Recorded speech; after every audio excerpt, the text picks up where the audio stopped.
On this news review, a new study shows the U.S. signed more than $1 billion in new missile contracts in the 3 months since its withdrawal from a key arms control treaty with Russia.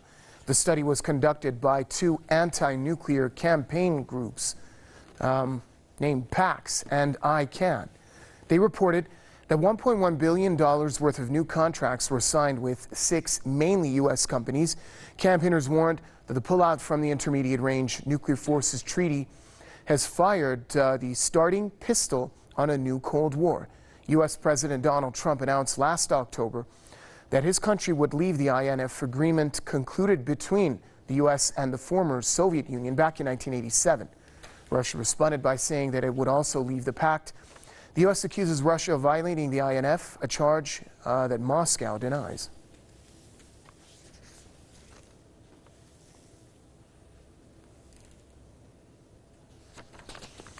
Well, joining us for this edition of the News Review, we've got author and commentator John Stepling joining us from Unruhe, Norway, and also political commentator Jason Unruhe joining us from Niagara Falls. Gentlemen, welcome to the program. Let's start off with Mr. Stepling. Was the issue of generating billions in arms contracts, in your opinion, one of the main reasons that the U.S. was in such a rush to cancel this landmark deal with the Russians? It was certainly one of the primary reasons, one would suspect. It feels very much like how Trump does business and how he thinks. But you know, in January of this year, a whole new generation of so-called low-yield nuclear weapons rolled off the assembly line in Texas, the Pantex facility. And, you know, Obama had promised and signed an agreement to upgrade the nuclear arsenal to the tune of something like $1.6 trillion. What's frightening about that, in light of tearing up the JCPOA and now this kind of war profiteering, if it's even that, it's worse than that. What's frightening is that the new generation of nukes, which will be shipped out to the Navy shortly if they're not already en route, is that these are nuclear weapons that are meant to be used. They're not deterrents. They're not those giant trillion, you know, kiloton bombs that one associates with nuclear weapons. These are so-called tactical nukes.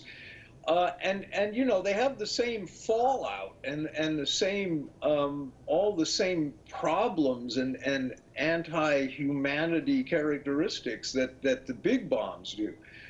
So it's terrifying that the unthinkable becomes thinkable, and you know, the cynicism involved. Sure, that's par for the course with the United States. And one kind of gets the impression that the generals, the Pentagon, are running the show and making policy decisions for Trump, because I mean he doesn't know anything, and he's flattered to be hanging around with all these generals. But yeah, it probably, to answer your question in short form, yeah, I'm sure it was one of the reasons. And it's a kind of cynicism and nihilism that is terrifying. But this is why I say repeatedly the United States is the single greatest threat to global peace that exists right now.